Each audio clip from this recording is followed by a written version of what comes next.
Tiers-livre, les ateliers d'écriture. À nouveau, un exercice que j'utilise beaucoup avec des publics complètement différents d'ailleurs. Et inversement, quelque chose que je considère comme important à cultiver seul dans sa pratique personnelle.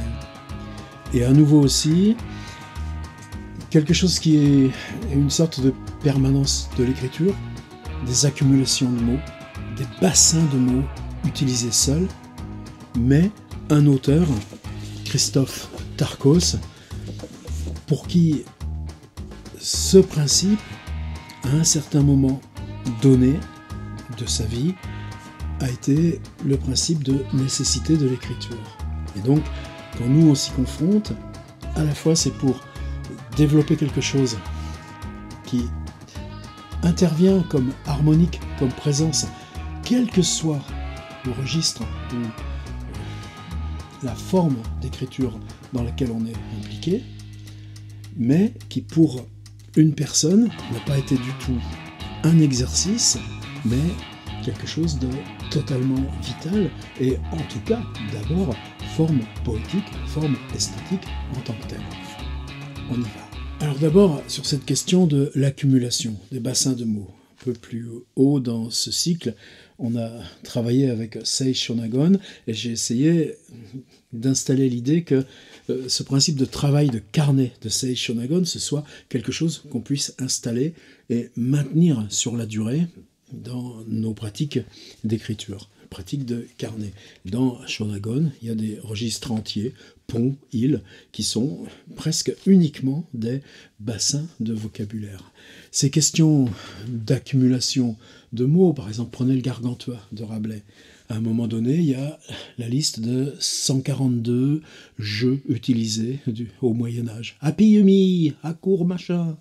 Et alors évidemment, certains qu'on peut reconnaître, parce que les enfants les pratiquent toujours, d'autres qui sont seulement des petits mystères de prononciation orale, mais l'accumulation développe en tant que telle le fait qu'on se retrouve comme des enfants qui jouent, ou en tout cas à regarder des enfants qui jouent dans la diversité, la multiplicité, l'éphémère de on prend un jeu et puis on passe à un autre. Et ça, c'est important.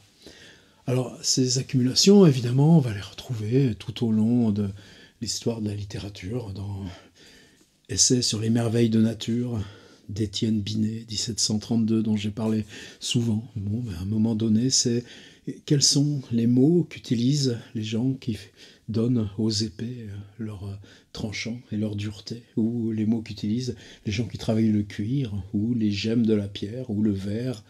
Et là encore, on est dans un principe qui, pour lui, est d'abord presque utilitaire, mais qui, chaque fois, pour dépasser sa limite, se présente comme poétique.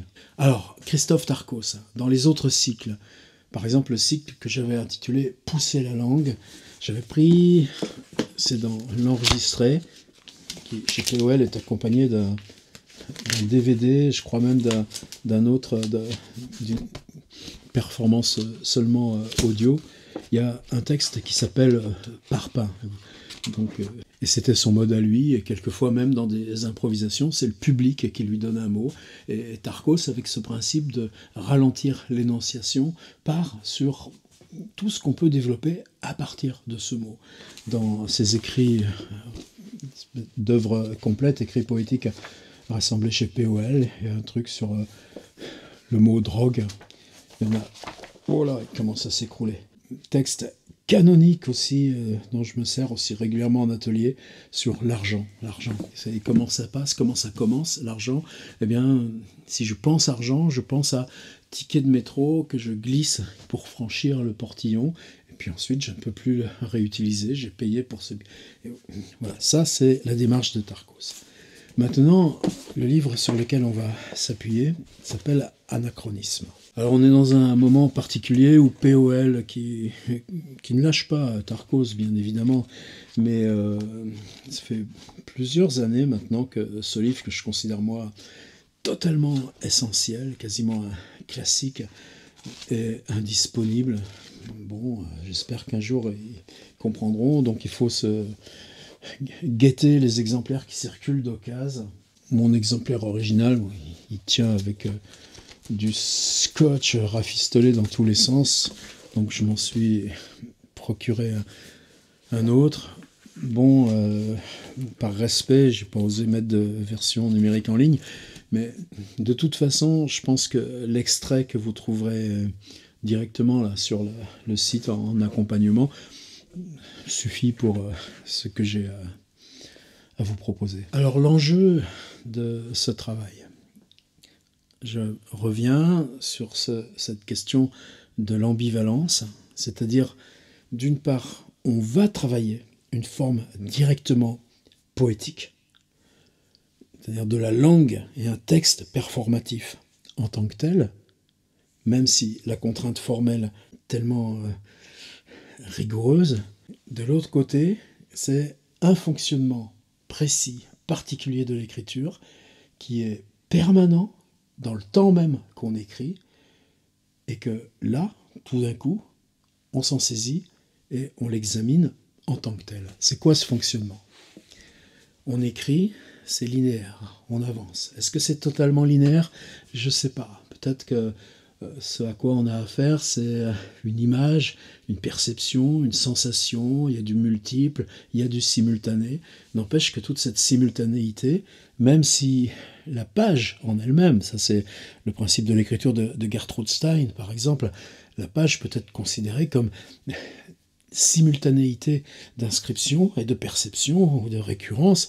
Bon, là, c'est pas ça aujourd'hui. On s'en tient à cette chose élémentaire, quelle que soit la perception, l'intuition ou l'avancée où on est bec, dent, ongle, dans le récit, la construction de l'image récit, la phrase, on l'avance linéairement. Écrire, c'est mettre un mot l'un après l'autre. C'est une définition, ça. Bon, ça pourrait en être une suffisante. La question, c'est quel mot?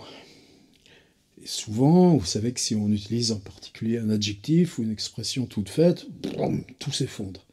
C'est-à-dire, c'est pas simplement la question de la pertinence des mots, c'est la question de l'écart du mot proposé avec ce que le lecteur pourrait être amené à intuitivement jouer ou penser ou anticiper dans sa tête. C'est-à-dire que constamment écrire, c'est pas simplement une proposition comme on grave un truc sur la pierre, c'est jouer avec en permanence comment celui ou celle qui vous lit interprète, anticipe, développe lui ou elle-même ce bassin d'idées, de suggestions, d'hypothèses que vous allez désamorcer, contrer, bouger. Ça, c'est important. N'empêche que c'est vous qui êtes responsable. C'est-à-dire que, alors vous savez, dans les trucs de rhétorique, hypallage et tout ça, il y a plein de mots pour désigner ces choses-là. Souvent, c'est pas la pertinence immédiate du mot qui fait l'écriture. C'est comment un décalage, une tension entre le mot qui a priori serait le choix évident et puis celui que vous allez proposer, c'est ce tout petit écart qui fait la poétique ou la singularité, la voix narrative. Alors pour ça, on a des mots. Les mots, il y en a plein les dictionnaires. Vous savez que si vous prenez autrefois, on avait les petits Berlitz. Vous alliez en Italie, vous aviez les petits mots usuels. Eh bien, avec ces mots usuels, ces tout petits dictionnaires, avec 2000, 3000 mots, on peut se débrouiller dans les occurrences de la langue. C'est ce qu'utilisent aussi, vous savez, par exemple, dictionnaires français langue étrangère. C'est-à-dire des dictionnaires où la définition, le mot est accompagné d'une définition dans la langue, mais qui ne déborde pas les mots qui sont là, proposés dans cette sélection. Disons que là, avec 3000 mots, on peut décrire en gros une énorme masse des usages. Est-ce que c'est avec ça qu'on écrit? Probablement pas. Combien il y a de mots à notre disposition? Dans le petit Larousse, il y en a 40 000. Dans le petit Robert, il y en a 60 000. Dans le grand Robert, il y en a 120 000. Le littré, qu'on est pas mal à continuer d'utiliser, c'est 90 000 mots. Alors, est-ce qu'on est capable de tout comprendre? Probablement non. Par contre, quand on n'ouvre une page au hasard, quel plaisir d'ouvrir au hasard une page de dictionnaire. Vous prenez le Robert, il y a plein de mots qu'on n'utilise pas, plein de mots qu'on ne comprend pas, mais en même temps, on les reconnaît comme étant de la langue, et il y a énormément de mots qu'on comprend, sans pour autant les employer dans nos usages écrits ou oraux. C'est là que ça devient intéressant. Quelqu'un qui vient d'une langue étrangère, comme Samuel Beckett, eh bien, la tension de son écriture, c'est que dans cette langue étrangère, le nombre de mots qu'il utilise est certainement peut-être de l'ordre de 6000, de l'ordre de 8000. Un Balzac, avec combien de mots il écrit? Pas tant que ça, 12 000, je crois, quelque chose comme ça. Chez Flaubert, c'est d'autant plus qu'il y a Salammbô, les expériences très précises, discipline par discipline, de Bouvard et Pécuchet, on est entre 14 000 et 16 000. Proust, on est dans les 18 000.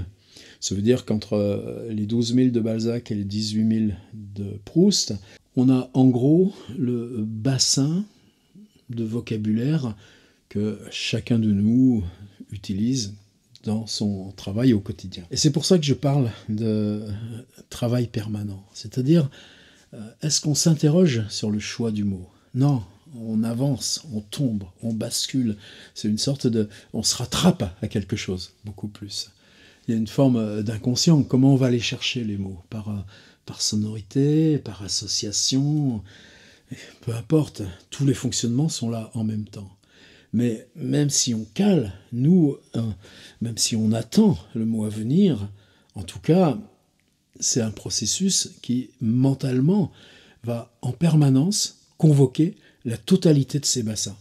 Un processus qui, de toute façon, à chaque instant, pour chaque perception, pour chaque sensation, sonore, sémantique, tout ce qu'on peut greffer autour d'une idée ou d'une intuition, le mental va continuellement convoquer, balayer, aspirer ces bassins de mots potentiels, parmi lesquels vous allez choisir celui qui convient, non forcément parce qu'il va être à sa place, mais parce qu'il va créer ce petit écart, cette distension, cet appel sonore.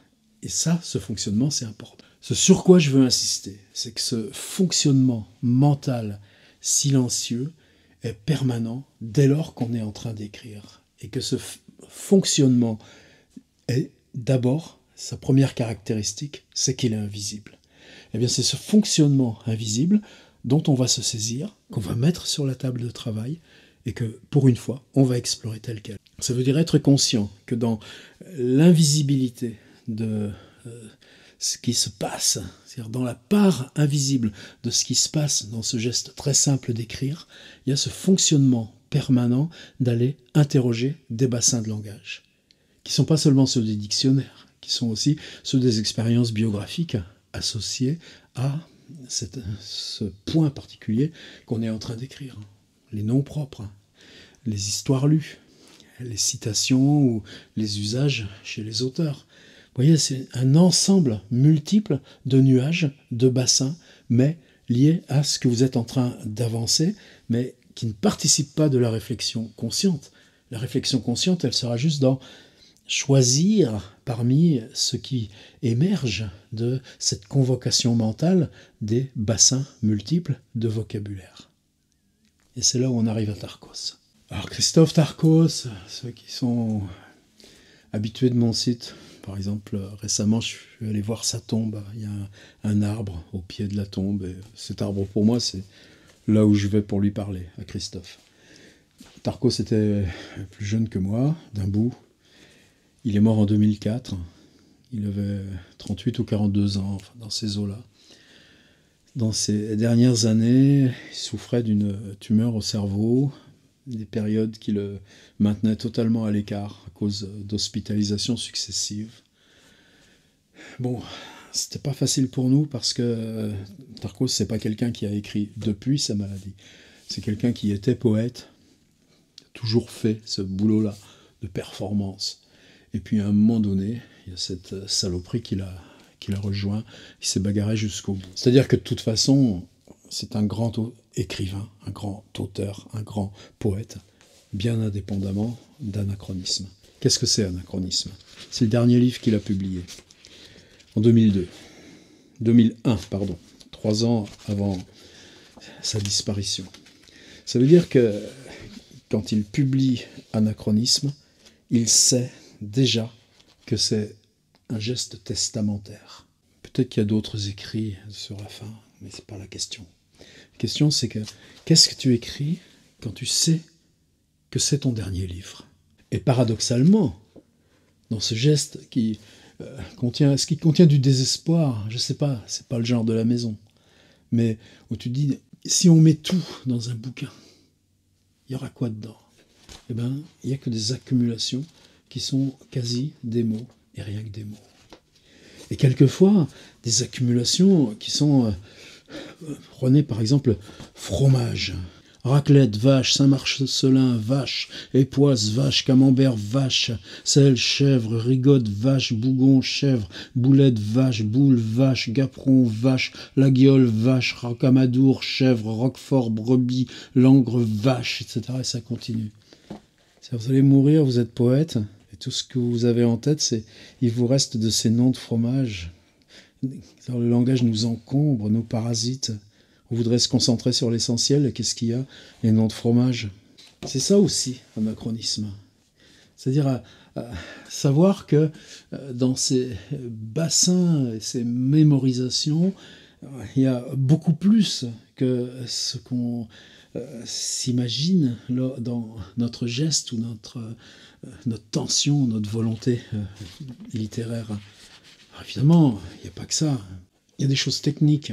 Des choses techniques, je pense que ce n'est pas des choses là, par contre, qui sont mémorisées. C'est-à-dire c'est les fonctionnements du langage quand cette détermination par des mots qu'on ne comprend pas sont cependant ce qui donne au langage son effectivité.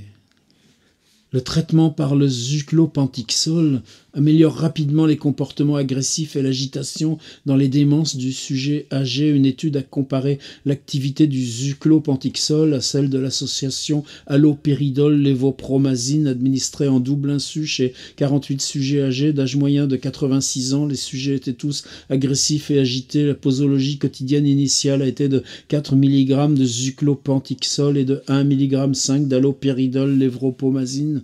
Mais ça peut être aussi le nom des compositeurs, et ceux qui ont pour vous été l'affinité maximum, la sensibilité maximum, ceux qui vous ont ouvert la musique. Et à un moment donné, c'est simplement une liste de compositeurs contemporains, où il y a Giacinto Scelsi et Arvo Pärt.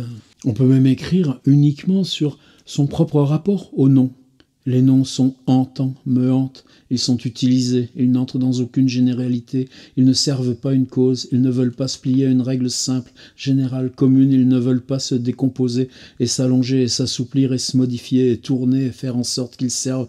C'est-à-dire, on cherche tous les mots qu'il y a contenus dans le fait de dire un mot, le nom. Je connais les noms de la couture, des couturiers, des boulangers, des pâtissiers, des marques d'épicerie, des cinéastes, des comédiens, des instrumentistes, des médecins, des compositeurs, des chefs d'orchestre, des salles de spectacle, des spectacles, des opéras, des chanteurs, des chanteuses, des groupes de musique, des routes, des montagnes, des familles princières, des industriels, des banquiers, des banques, de Lolita Lempicka, des comiques, des footballeurs, des sportifs, des entreprises de travaux publics, des fabricants de papier, des fabricants de craie, des chaussuriers, des jardineries, des congrégations d'aide, des religions, de grandes familles russes, des marques de voyagistes, des sociétés de transport, des sociétés de transport postal, des ministres du gouvernement, des enseignes de la grande distribution, des restaurants et des cafés, des quartiers de Marseille, des habitants de la Ronze, des journaux, des boissons rafraîchissantes, des biscuits, des grands hôtels, des cousins, des villages, des villes, des autoroutes, des stations-service, des cigarettes, des alcools, des boissons servies dans les cafés, etc., etc., des automobiles, ça finit. C'est-à-dire que pour chaque mot des automobiles, vous vous intéressez aux bagnoles ou pas? Ben, c'est pas grave. La question, c'est que si je vous dis des automobiles, ben, vous allez pouvoir réciter et Renault, et Peugeot, et Honda, et Skoda, et Mercedes, et Dodge.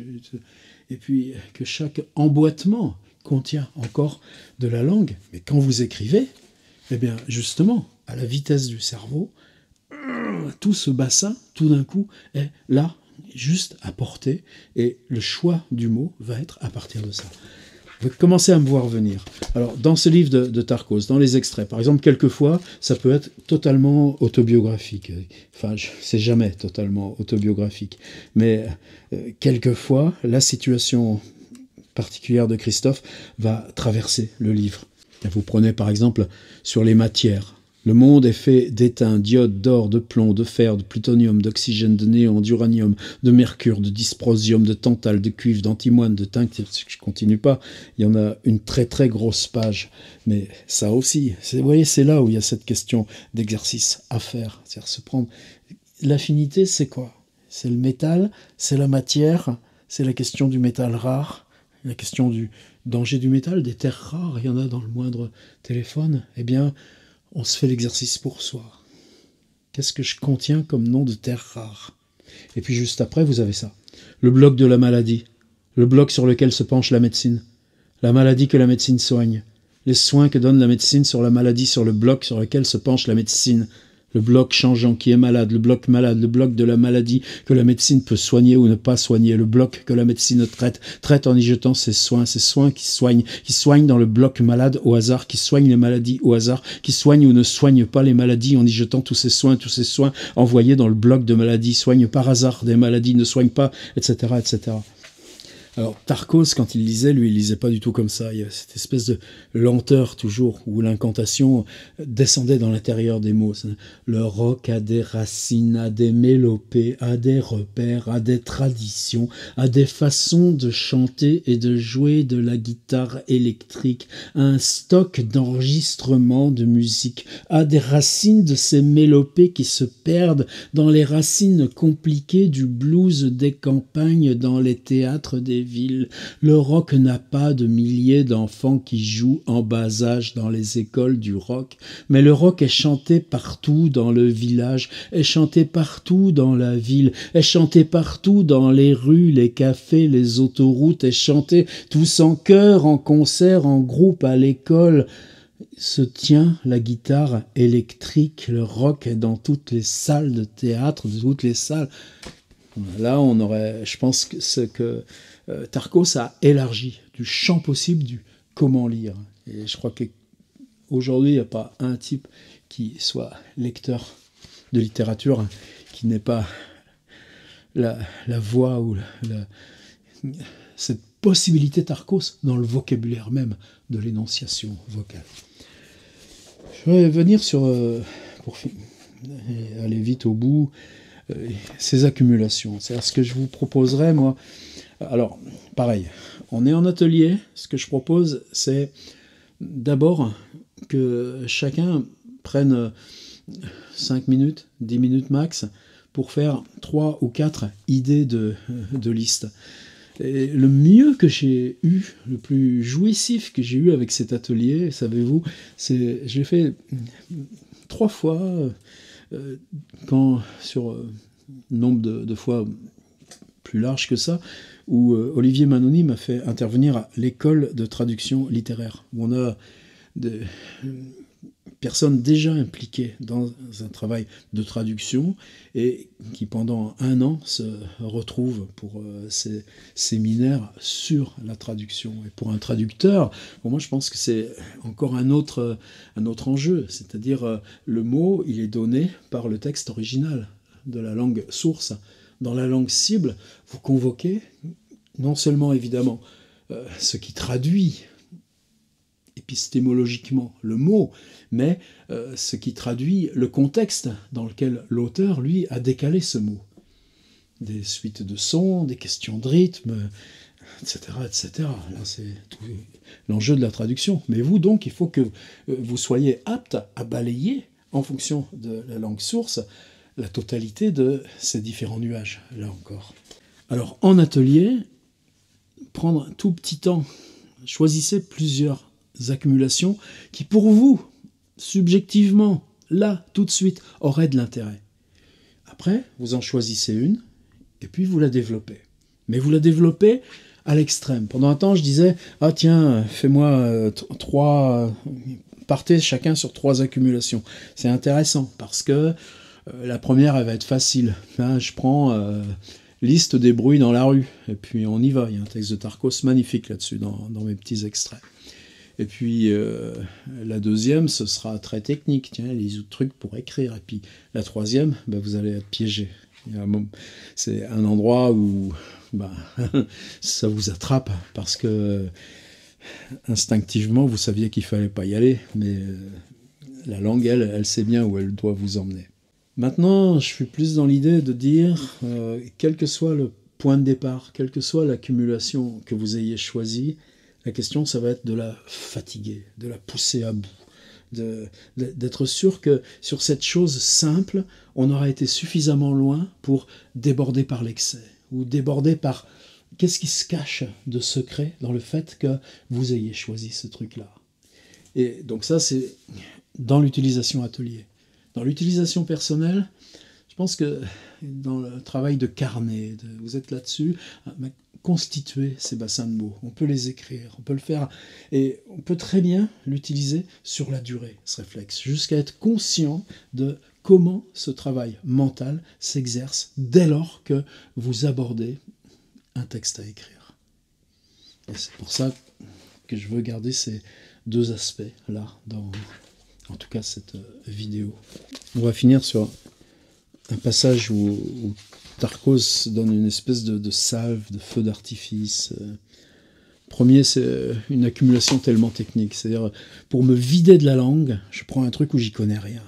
Ça donne thyristor normaux, thyristor sensible, thyristor rapide, darlistor asymétrique, ultra rapide, triac, déclenchement du triac, diac, tube à néon, transistor unijonction, l'amplificateur d'impulsion, relaxateur, transistor à jonction, transistor à effet de champ, diode électroluminescente, diode laser, photodiode, connecteur. Et parce qu'il est vidé, tout d'un coup, vlam, la liste suivante, elle est totalement personnel. C'est toponyme, on a fait autobiographie au nom propre dans le même cycle un peu plus haut. Les toponymes, c'est ce que vous vous rappelez là où vous êtes né. Tous les noms. Mais alors, on y va. Les noms des hameaux, les noms des petites villes. Ça donne Beaumetz-les-Loges, Éclotte, Debonne, Charmant-l'Angle, Cuzorne, Rémilly-sur-Tille, il était vosgien au départ, même si c'est à Marseille qu'il a vécu le plus. Fromental, Lénax, Les Autieux, Papillon, Goût, Orchamps, Vennes, Lurcy, Lévis, Ordacieux, Noménie, Puiselay-le-Marais, Saz, et ça continue. Et puis, là encore, il est dans les petits extraits.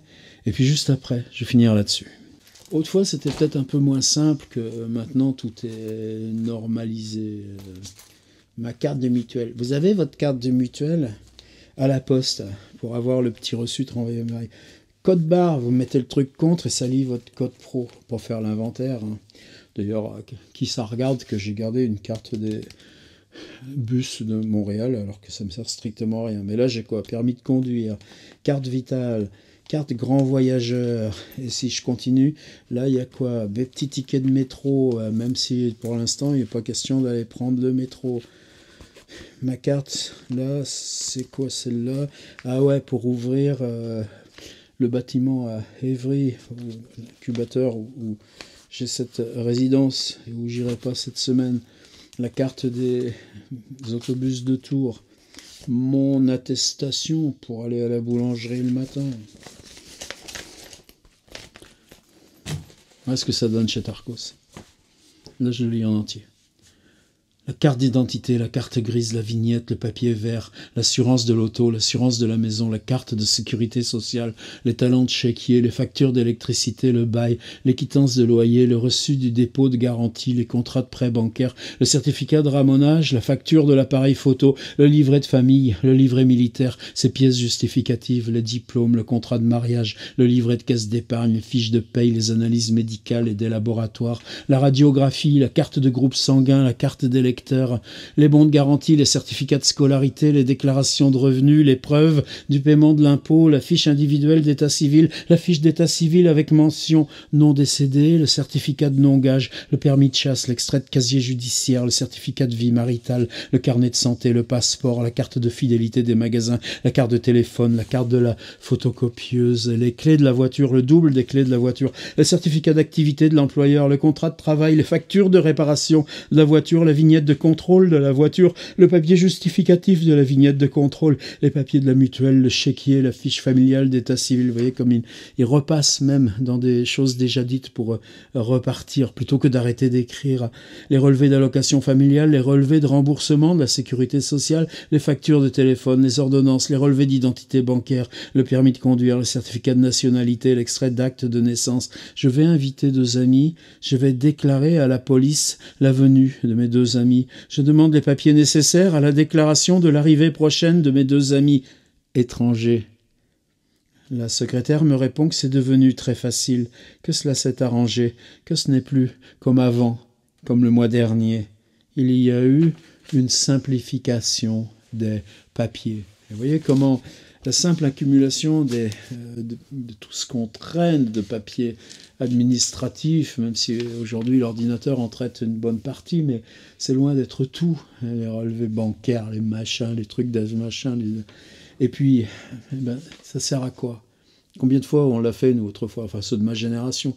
Fallait ça pour les copains algériens, pour des copains roumains. Tu veux venir en France, il faut avoir une attestation de quelqu'un qui te loge, etc., etc. Puis même encore, en école d'art, avec nos étudiants étrangers, tous les ans, les questions de visa. On sait bien que ça ne se règle pas comme ça. Eh ben, vous avez vu la bascule. Vous avez vu comment il termine.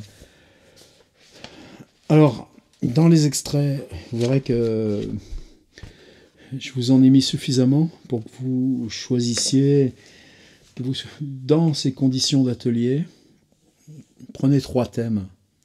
Prenez 3 thèmes et développez-les. Faites en sorte qu'ils soient différents. Faites en sorte qu'ils échappent à la question du quotidien, qui donne une question symbolique. Mais même dans le quotidien, à un moment donné, lui, il y a des soupes. Soupe de lentilles, choux, courges, carottes, navets, pois chiches, courgettes, pâtes, omelettes, poulet, pâtes, saucisses, pommes de terre, choux, cabillaud, tout ce truc. Et puis à la fin, ça donne quoi? Champignons, crêpes, donne un hiver, est un hiver. Et tous les repas un hiver, donne un hiver. C'est-à-dire qu'on est passé de tout ce qu'on met dans les soupes à ce mot hiver. Et le corps dans l'hiver. Vous voyez l'idée? En faire 3 pour être bien conscient de ça. Qu'est-ce que le mental travaille quand on ne s'occupe pas de lui parce qu'on est en train d'écrire? Qu'est-ce que le mental va chercher dans la diversité de tous les bassins possibles de vocabulaire? Et ça, c'est Anachronisme de Christophe Darcos.